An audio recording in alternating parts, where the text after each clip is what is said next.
guys, I'll wait for a few people to get into chat. We got a couple things I wanted to clarify for people, and we got a topic of conversation I wanted to touch base with you guys on to see if what you guys thought about something. Hi guys, it's nice to see you, Patsy. We're here because this is Sebastian Rogers. He's a 15-year-old autistic boy that disappeared from his home in Hendersonville, Tennessee on February 26, 2024, and he has not been seen again. There is a lot of controversy about Sebastian being abducted. A lot of people pointing fingers and saying, you're wrong, you're right, you're wrong, you're right, you're wrong, you're right, whatever it may be, right? So I decided it's time for people to get a little educated because that's what Bullhorn Betty brings to the table. When there's some problems, we're going to break them down for you. First and foremost, here are the facts of the case that we are going to be paying attention to for this purpose, okay? The fact number one is this boy was reported missing between 6:33 and 6:34 a.m. by noon, and that was on February 26th. Monday, February 26, 6:33 to 6:34, this boy right here was reported missing. Oh, good heavens, now I got my times mixed up now that I'm making it a point about times. Now, isn't that just great? Just great. I can't remember, I think it was 4 o'clock in the afternoon. Somewhere around there, it was upgraded to an Amber Alert, an endangered person. And then by the next day, I believe it was around noon. If I had to roll the dice, I believe the number 1217 is popping in my head for some unknown reason. It was upgraded to an Amber Alert. For all those people that are joining, I wanted to go over the requirements of an Amber Alert so we can put to rest whether or not law enforcement, at least by February 27th around noon, described this boy as being abducted. Let's go over the information. So according to, this is coming, just so you guys know, this is coming from the amberalert.ojp.gov. Okay, so this is the official source. And this is the summary of the Department of Justice recommended criteria. There is a reasonable belief by law enforcement. Okay, I can see that's going to be a problem. Give me just a second. Oops, I hit the wrong button. Why won't it go down? Let's see if I can toggle this off. Okay, there we go. Sorry about that. So first is there's a reasonable belief by law enforcement that an abduction had occurred. That law enforcement agency believes that the child is in imminent danger of serious bodily injury or unaliving. There is enough descriptive information about the victim and the abduction for law enforcement to issue an Amber Alert to assist in the recovery of the child. The abduction is of a child 17 years or younger, and the child's name or other critical data elements, including the child abduction flag, have been entered into the National Crime Information System Center system. So the very first thing that they talk about here is there is a reasonable belief by law enforcement that an abduction has occurred. Amber plans requirements require law enforcement to confirm an abduction prior to issuing an alert. This is essential when determining the level of risk to the child. Clearly, stranger abductions are most dangerous for children and thus are primary to the mission of the Amber Alert. So there is information. The plan requires a child to be at risk for serious bodily harm or unaliving before an alert can be issued. So again, did they state that? Well, I don't understand how they would be able to get an Amber Alert initiated without having that critical, at least detail, whether it was known to them, the vehicle information was known to them or not. They have to imply that an abduction happened for an Amber Alert to be issued according to the Department of Justice.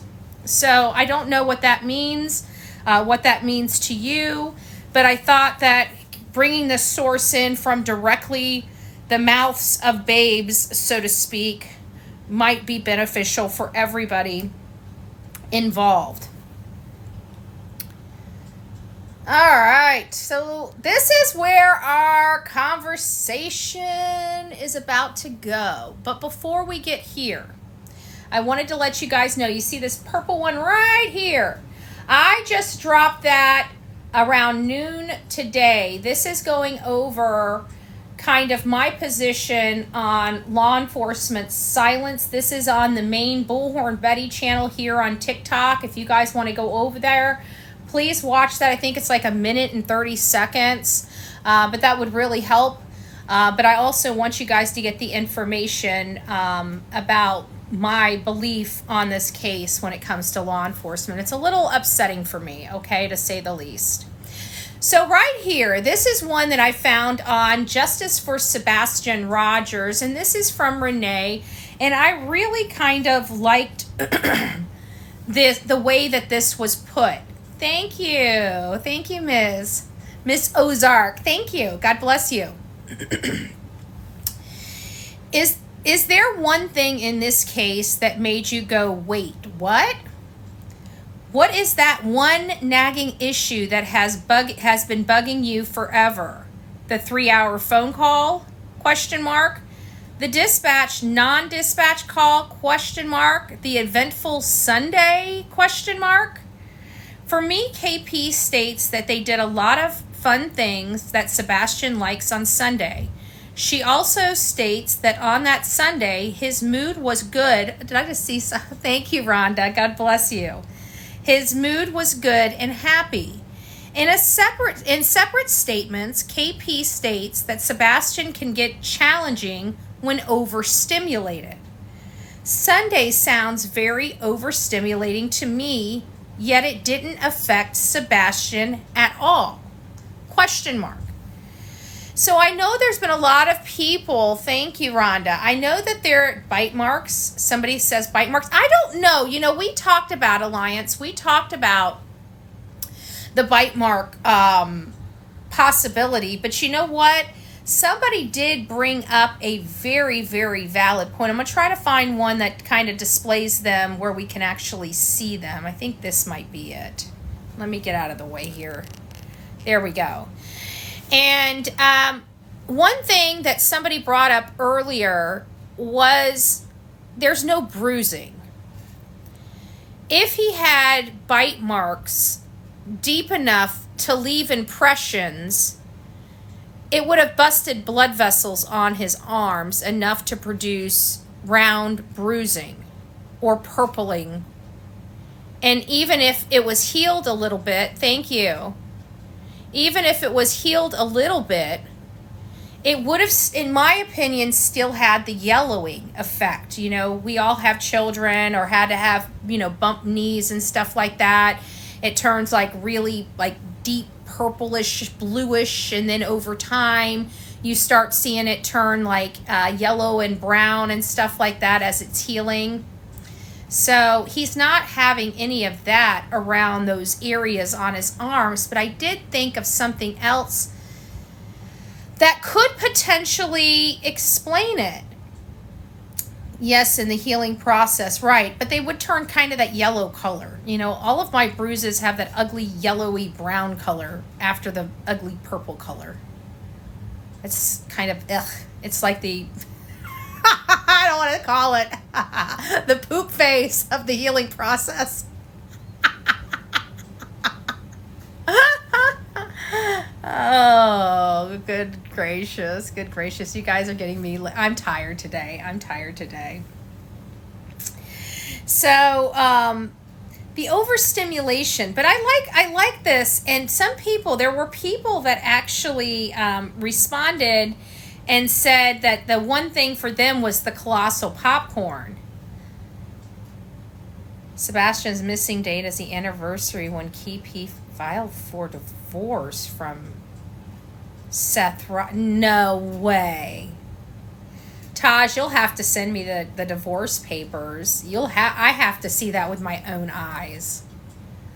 I really would. I'd have to see that with my own eyes. You can send it to bullhornbetty@gmail.com if you've got it, or a link that I'm sure you probably saw it someplace on here. But if you do run across, if you know exactly where it is, send me over the links or whatever. But if not, when you come across it again, send it to me, because I'd like to look at that. Wouldn't be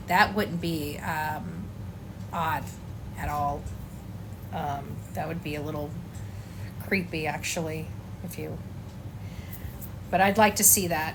Yeah, if I can see that and corroborate it, that's definitely something that perks my curiosity without a doubt. So for Tiff, it was the colossal popcorn. Odd emphasis and showing pictures of Sebastian as an 8 and 10-year-old. Oh, I remember that. I haven't watched the crime theory thing. I haven't watched that. But that was right. I remember some people were talking about the photos. They said the photos were much younger than he was. Another person, let me see what the comments on that were. And it's like, oh my goodness, I realized it. They gave an older picture but never saw it the way you do. Very observant. The first two sets of interview just don't make sense to me. People are talking about the first sets of interview. One person said no idea what happened. The only thing I'm 100% sure of, God knows. If the person's guilty would just if the person or guilty persons would just confess, they might think they got away with harming this precious boy, but God knows. What are your guys' opinion about all of this? I mean, are you guys are you? I mean, I don't like saying necessarily my opinion until I gauge the audience, but honestly, it's just, this is such a strange case, to be honest with you. Why didn't I get the one of the vigil? I didn't make the one of the vigil. I want to put his face back on here. I was hoping I had the one of the vigil. I like that one. Mom leaving the home. Yeah, the mom leaving the home. That was big. That was huge. You know what? The other huge thing for me, and I think it's because it's new. And you know what the crazy part was about it is I didn't think like this at the time when I saw it. It wasn't until a little bit later when I actually processed it. And it was like, sometimes when we're on here and we're talking about stuff, there really is a light bulb that goes off on the top of my head. You guys just can't see it. And this was one of those things, and it was the motorcycle. At first it was like, how dare they shop for a motorcycle? But it was just simply shopping for a motorcycle. It wasn't the implication of what the motorcycle meant. It wasn't until we were sitting here talking about it that it was like a light bulb that went off over my head, and it's like, wait a minute, what is the symbol of a motorcycle? And that almost gave me goosebumps. In my opinion, I still believe the same as I have from the beginning. KP picked. Wow. Yeah. Annette, you're right. See, I have a mod. She's been like that because I was really focused, especially at the beginning. You know, I was looking at this because you don't really have a whole lot of information. Over time, you got to figure out what makes sense and what doesn't. And at the beginning, we just didn't have a whole lot of information. And now it kind of seems as if that's what it was, but there's just a piece of me that's nagging that says that this wasn't planned, that she didn't really pick. I feel like he did something and she just, like, all of the weight of the school, all the weight of the family problems, all the weight of you know, her and Chris's problems, all the weight of Chris and his ex's problems. I felt like they all just came colliding, and all that anger and animosity just came out in her. And it was directed toward this boy, and I don't think she intended it for it. And the reason why I feel that way is because I don't, you know, like, I feel like Seth was like, he felt like she may have over medicated him the night before and something happened. But, you know, it comes back to Quentin Simon for me, and everybody kept thinking it was something innocent, like he just wandered out and fell in the pool, or she left him in the bathtub and walked away and, you know, passed out because she was using, or something like that. And it wasn't the case. She, you know, hurt that you know, hurt her son really bad. And I feel like if it was just an accident, Katie is smart enough to know just to call law enforcement. But if it's something so bad that she was going to, there was no disputing it, it seems like that would have been something that everybody came together for. And that's why I kind of feel that way, is because I feel like if it was just over medication, she'd have called for help. You know, she would have, it was just been an accident. You know, they could have pulled it off as, you know, he must have gotten into the medication without her knowledge. No big deal, you know. So there is, I know that, Karen, I know that you sent me that audio. I'm not going to be able to go over that right on this live until I've had an opportunity to review it, but apparently there's an audio of Chris saying some, you know, statements that seem to be interesting and cold, I think is the best way to describe it. Very cold. It's so simple that it's probably a very boring case if you took away all the crap. It's just a simple, we have a 15-year-old autistic child that is missing. And unfortunately, the best part about it is he has managed to do this without any evidence left behind whatsoever. I think any leads yet. Caitlin, honestly, I think this case is going, I think it's getting cold. They haven't even done forensics on the home. They're treating this as just another runaway boy.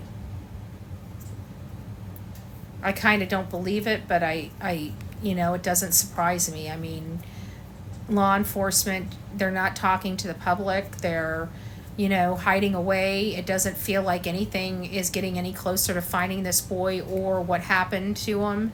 I mean, we're in Tennessee, which is just a failure right there. I mean, no offense, but I mean, I know that Tennessee's a beautiful place and it has a lot to offer, but I just feel like when children go missing in Tennessee, it's the worst state to ever have a child go missing in, because, you know, if it's a parent, you know, if it was nefarious, I feel like it's the worst place for a child to go to disappear by nefarious or foul play means, because if they can't find the child, people just go on with their life. No big deal.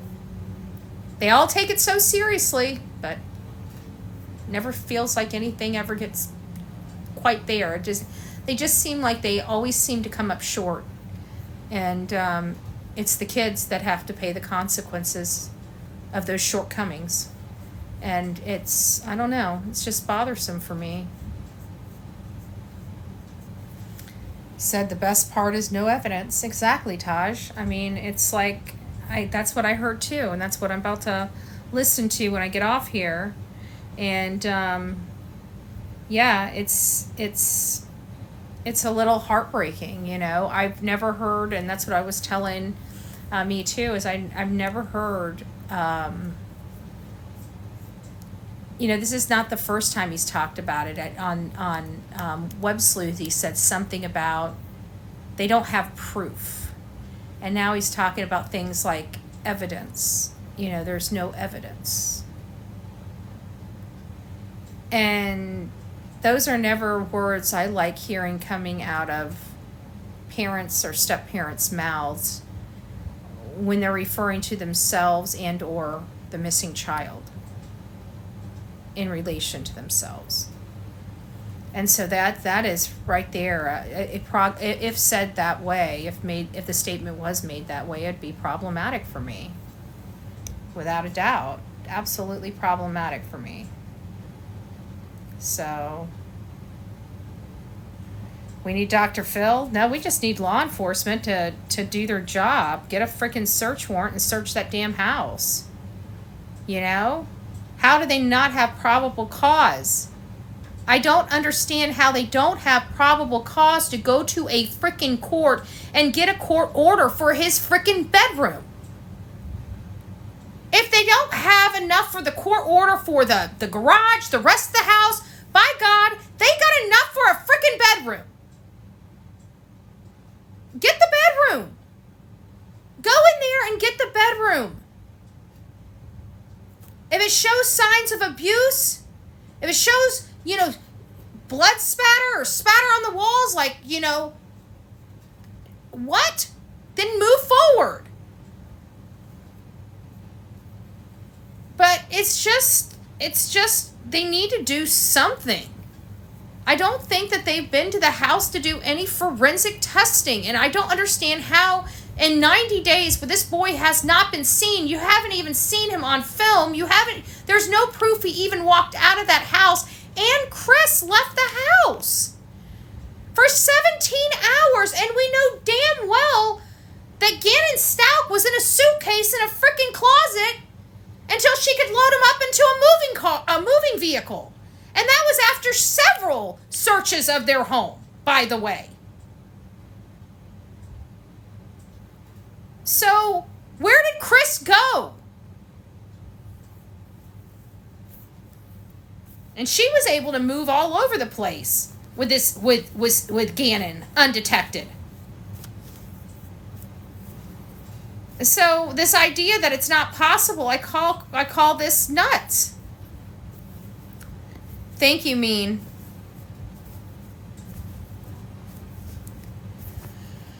So I don't know, but I wanted. How do you guys feel? Let me just go back to this for the people joining in. So this is what kind of sparked off this conversation. Is this how I go back? How do I go back? All these phones are different. It says we're talking about the one thing that kind of just nags at you and bugs you forever. You know, what is that for you? Is it the 3-hour call? Is it the dispatch to the non-dispatch number? The eventful Sunday? You know, what was it for you? Because, and I've got several, but I think the biggest one for me is the camper. I think the biggest one for me, I mean, there's a lot of things. But it's the camper. It's going back and getting the camper because that is the window. That is the window. In my opinion, that's the window. Everything is out of control and it needs to be all fixed and somebody needs to deal with it. And there is 10 hours of unaccounted for time.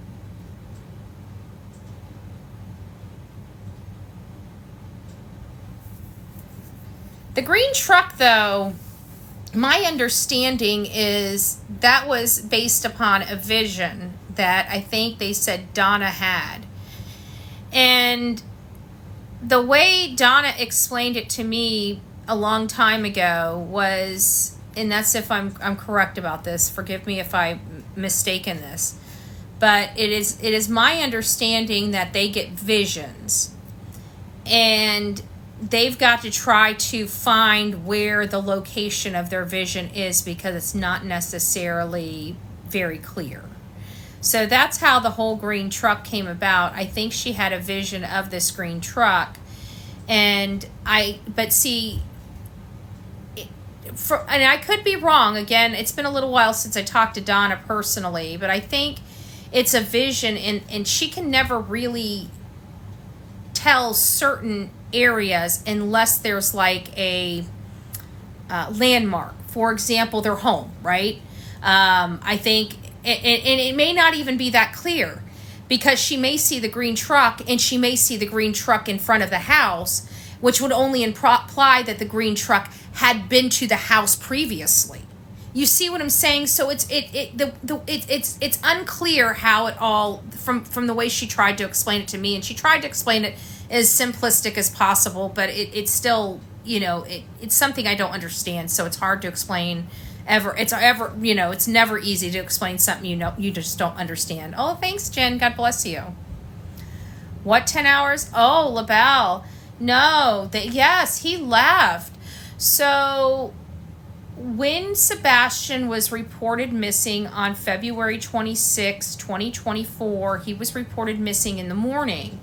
Well, Chris ended up getting booted from his job about 10:30, 11 o'clock, and managed to make it home a little after 1.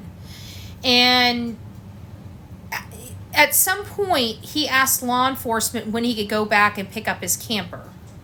His camper was only 3.5 hours away, okay? But it took him 17 hours to go pick the camper up and bring it back. And that's the problem I'm having, is because the campers, it's not that big. It shouldn't have taken 7 hours to pack up the camper. It's a large thing. It has walkways and everything. You kind of just put everything in the middle, and the sides that go out come in, and it's not that complicated, and it should not have taken that much time. I mean, just the drive time alone was 7 hours, okay? Right about 7 hours, 15 minutes. It's just round trip, going there and coming straight back, round trip. About 7 hours and 15 minutes. So he was gone over 17 hours. So there's a 10-hour window there. What did he do for 10 hours? That's the part for me. So while we're talking about this discussion, if that one thing, that one issue, that one nagging problem for me personally, there's a lot of things that bother me with their story and with this case, but I think that there is the most problematic for me personally, is that 17-hour I got to pick up my camper tour for me. The camera with the cars, it's dark out. It looked like they put him in a blue tarp or fighting. I did see something that had an overlay on it, and it looked like something was going on.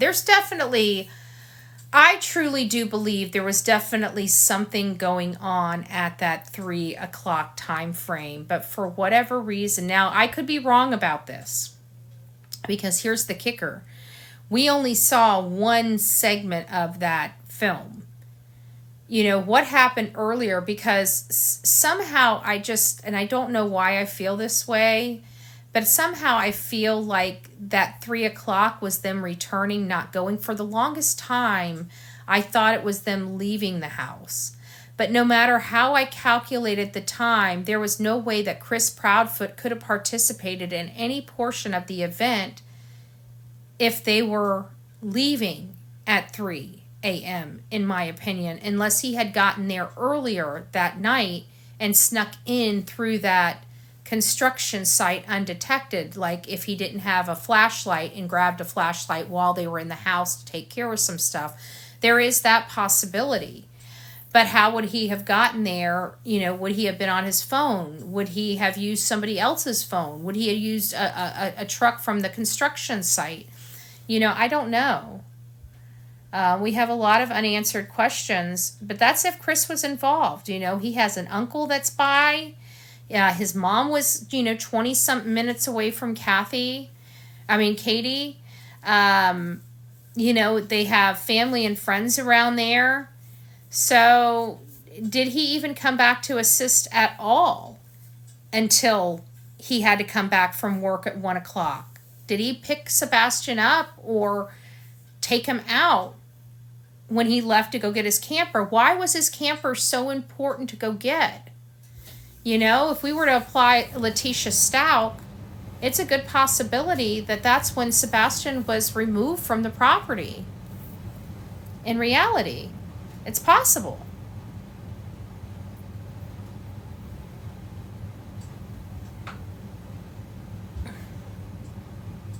Even if someone confirmed him at the camper at 8, it could just be passing. Yeah.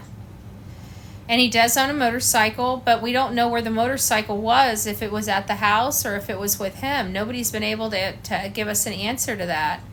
I feel like if Nina had given CP more time to talk, he would have told her what happened. She cut him off, yeah. Remember CP explaining how a body can be... Yes, that was a little... There's a lot of stuff in here that... The way he does it so straight-faced and so callously and so matter-of-factly, it just has a tinge of Don Wells. Yeah, but right, yes and no, Pink Cheerio, because that's exactly why I came here to explain this, because everybody's saying it's fake news, but is it? Because you can't get an Amber Alert without implying it's an abduction. And it says it right there on the Department of Justice. And so here's what it says, just for your clarification, in case you weren't here just a little bit ago. I went to the Department of Justice to find out what the criteria was for the Amber Alert. And it clearly states the very first thing is there is a reasonable belief by law enforcement that an abduction has occurred. Down below, it says an Amber Plans requires law enforcement to confirm an abduction prior to issuing an alert. So even if people want to scream that this is fake news, it's really not, because the Amber Alert is utilized for abducted people. So it's kind of hard to have an Amber Alert without the abduction. You see? So I'm not trying to split hairs, and I'm not trying to get into any arguments. I'm just going off based off what is said on, and you can see this yourself. It's on amberalert.ojp.gov, and it's the summary of the Department of Justice, and it goes through the requirements of an Amber Alert and even explains each requirement to you below on this. And clearly, in order for us to have an Amber Alert, which he has an active Amber Alert, there has to be a reasonable belief by law enforcement that an abduction has occurred. So based upon that, then I'm not sure why we're splitting hairs and saying things are fake news, because if you go on the Amber Alert, he is there. So if he's on the Amber Alert, that implies that there may have been an abduction. I'd like some clarification on that, but again, law enforcement hasn't really been forthcoming with the public at all. So we kind of really don't know what happened, in reality, we really don't know what happened. So he is on the Amber Alert. I don't know if he's been abducted or not, but I can tell you the requirements of an Amber Alert, and I can tell you that he has an Amber Alert, and I can tell you his Amber Alert is active, but I personally don't know if this child has been abducted or not. But if there was an automated service, whether it was an Amber Alert service or not, Did we see what his Amber Alert was? Let me see something here. Let's see if I can find it. If I can find it, I'll read it to you. Sebastian Rogers' actual Amber Alert text. Maybe? I was hoping maybe somebody would have screenshotted their text message that they got from the Amber Alert. Oops, this looks like it might be it. Nope. So I don't know. I don't know what that Amber Alert looked like or what it said. I didn't see a screenshot of it. If anybody has a screenshot of the actual Amber Alert, maybe we can do it. Multi-reasons to put out an Amber Alert, not just for abductions. I'm just reading what the you can go read the Department of Justice stuff yourself. I know that they made a lot of changes in the alert systems just in the last couple of years, where they've changed them. Like, not every child. That's what the whole endangered child alert is on here. To be honest with you, the whole purpose of the child endangerment alert is because there was too many children being put on the Amber Alert without being abducted. That was the whole purpose of the whole endangered child alert. So I don't think that that's accurate. The Amber Alert is for specifically abducted children. And he is on an Amber Alert. The endangered child, the endangered child or endangered missing person, it's not in Tennessee.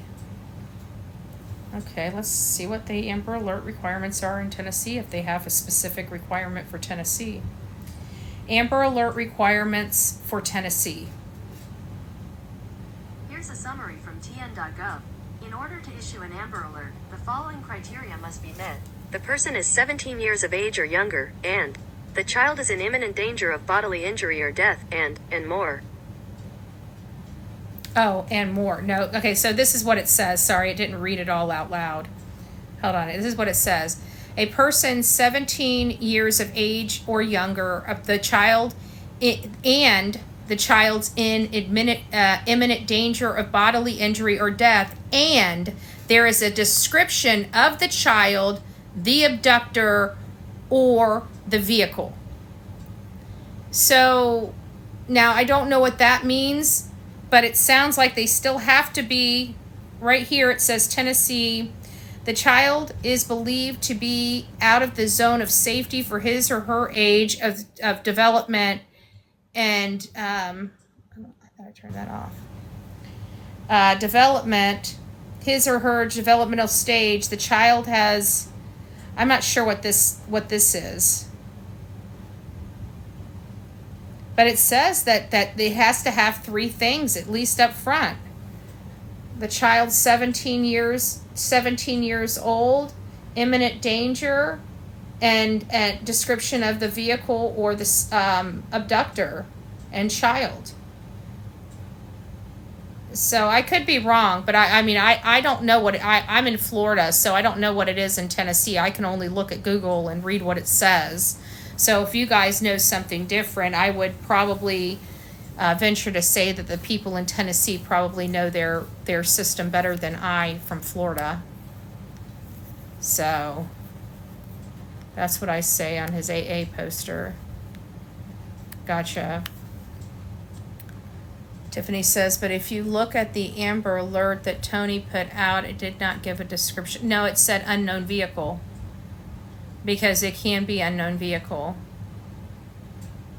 Because if you're abducted and you're saying you're being abducted and you don't have a license plate of the vehicle, then you don't really have a description. It would have been unknown. That's the way I would understand it. But again, I thought all children that went missing went on Amber Alerts, and I thought that was kind of the unwritten rule for a long time. And then all of a sudden, just a few years ago, they started changing it where you have to have like a, endangered child alert or a purple alert or a silver alert. And I'm just like, because I you can ask my mods, I'm like, why do we need this many alerts? Why don't we just keep the system the way it is? It's been working like this for so long. A child goes missing, they get an Amber Alert. Why are they being so bougie and picky about, that they have to be, a child's a child. If a child's missing, they need an alert. And they started dividing. I mean, we had how many conversations did we have about that on our YouTube channel? Like, we had a lot about the changes. And this is all that happened in the last 2 years. There's a petition for all children to get an Amber. That's the way it used to be, Sassy. They just in the last few years, they all started, I even said that on my channel. I'm like, when you get an alert, and I'm asking honestly, and maybe you guys can answer this, but this is honestly asking, how many of you guys look down there to see what color alert it is? I mean, you have a missing child, the description's there. You're not looking to see if it's an Amber Alert or an endangered child alert. You're noticing that a child's missing. I'm in Tennessee and agree, if you go missing, there needs to be an alert. They did have an alert that went out the 26th at, I think it was the afternoon, like 4 something in the afternoon. And that was the endangered child alert. They did send out an immediate endangered child alert, but what I'm trying to say is that it was the next day. It was on February 27th around noon. Something changed around noon that they went and upgraded that endangered child alert to an Amber Alert. An Amber Alert is specifically designed for abducted children. So how did we go from them searching and him being on the endangered missing child alert, which would have been appropriate because he has medical needs, he is obviously endangered, and he walked out his front door? How did it go from the endangered child alert over to the Amber Alert? What was the catalyst that took it from the endangered child to the Amber Alert, implying abduction? You see what I'm saying? I never received an Amber Alert, and I live in Tennessee. I heard several people said that, if I'm not mistaken. Honestly, on this case here, you're not the first person, unless you've said that in my live before. If you've said that in my live before, you may be the person, because there was somebody else that also said that they never received, that they live in Tennessee and never received the Amber Alert.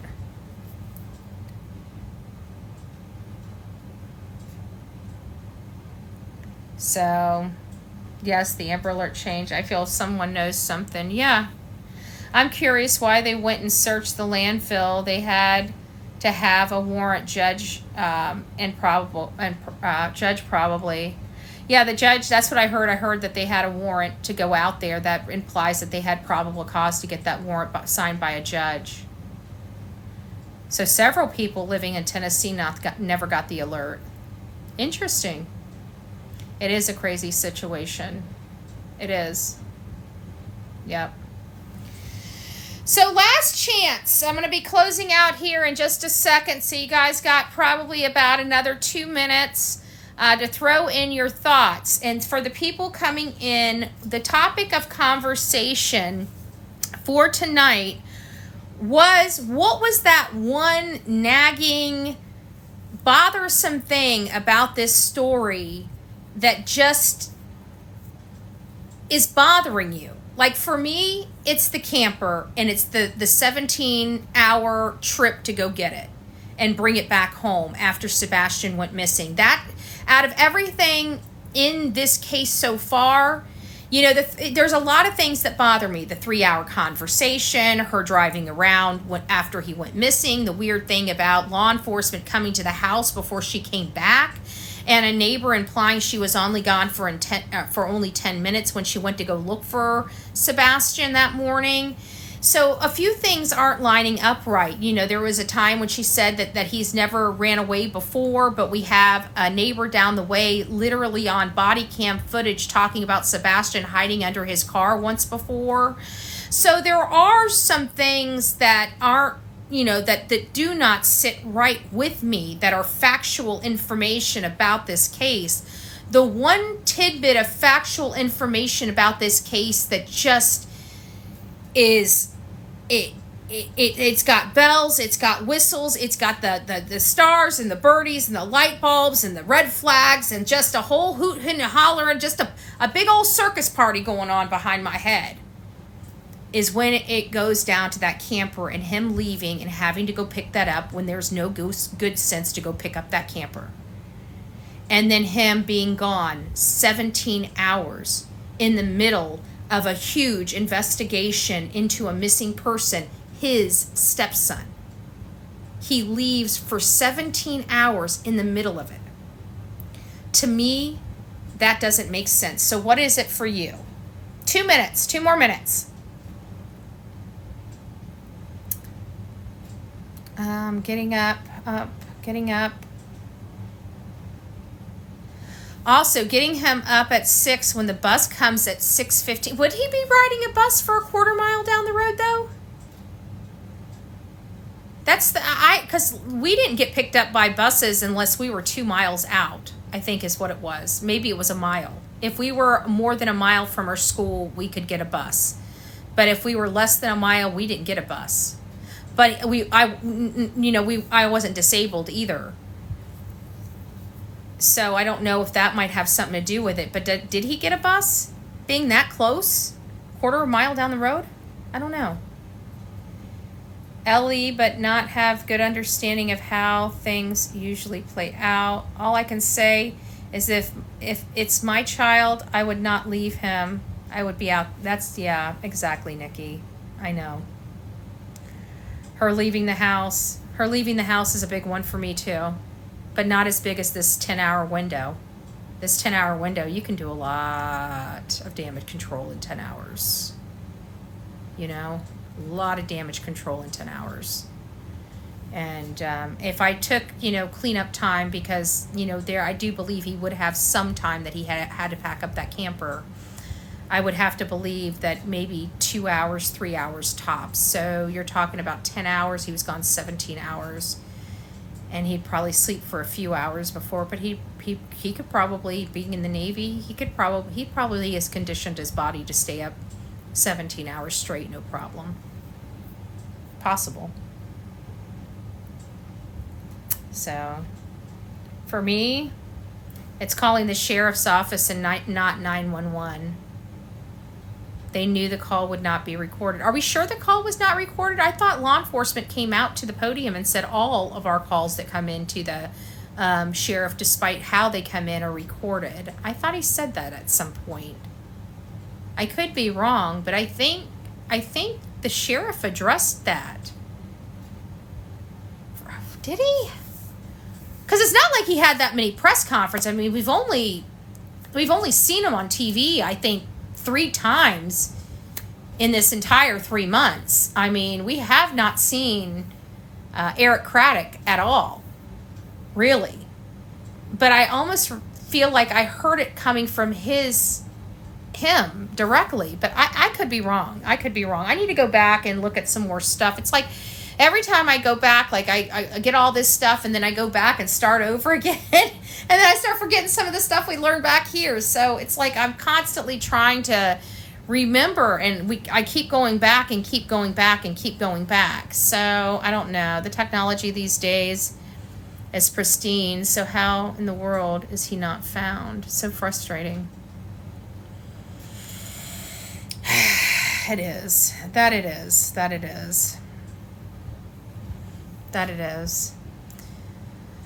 Well, look up how Ellie did. I know the Grant Solomon case as well, because Olivia covered that case. She tried to help the mom in that case, and that case kind of. I think that case kind of. I hope that things get worked out there. That is an odd and unusual case. There's definitely things that don't make sense to me logically. And for me, logically, it's the fact that he was drugged 60 feet with a hot car, yet he'd exhibited no burns and no road rash. I'm sorry, you just don't get that. I'm sorry, I know skin to pavement. I've seen enough of it. Like I said, I've had a lot of friends that were motorcycle guys. My brother, I lost a son-in-law from a motorcycle. My brother-in-law had a motorcycle accident where, he had to get, he had no helmet on. He survived, but he broke his back and a bunch of other stuff. So this idea that when it comes to motorcycles and this kind of stuff, this is something I do know about. And I know you guys are saying it's a truck, but it's also skin-to-skin contact with road while something's in moving. That is up my alley, is what I'm saying. He would have had road rash. If he was pinned under that car, he would have had road rash. Chloe, you must be the XPI. He mad because you got fired. Is Chloe in here? I don't think she'd be in here, is she? Remember, he's playing video games, Seth said. I don't know if that's the same Chloe, guys. Seth said Shannon Matthews. I don't know. I really don't. But even if it was, we're nice to people. We're not disrespectful, ever. Case. Shannon Matthew case, Seth. I don't know who's Shannon Matthews case. I don't know who Shannon Matthews is.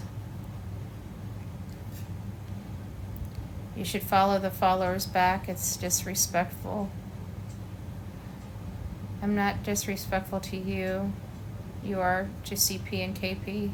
That's definitely not the same Chloe. I can tell you that. Chloe would not be on the avocation for CP. I do what I want over here. If you don't like it, that's your problem, not mine. I'm surprised that you feel the need to come over here when nobody really cares, right? Like, you can have your opinion, but you're not really having your opinion. You're being snarky, and there's only one rule in my chat. It's don't be a dick. So, hey, let me try this out for size. Don't be a dick. Just block her. I'm not going to block her. I'm not going to block her. She can stay in here and you know, whatever.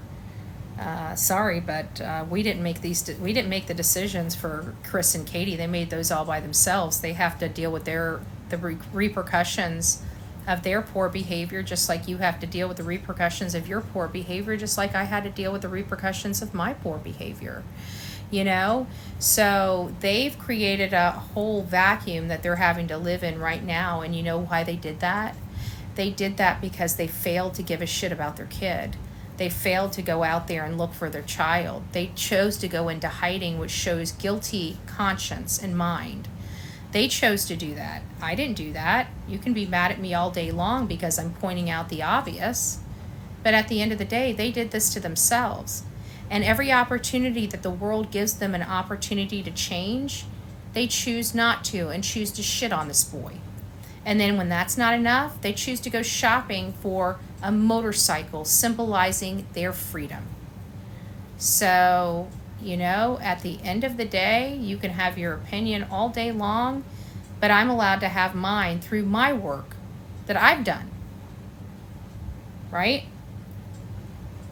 And I will continue to do my work, and you can continue to support Chris Proudfoot and Katie Proudfoot until your days are satisfied.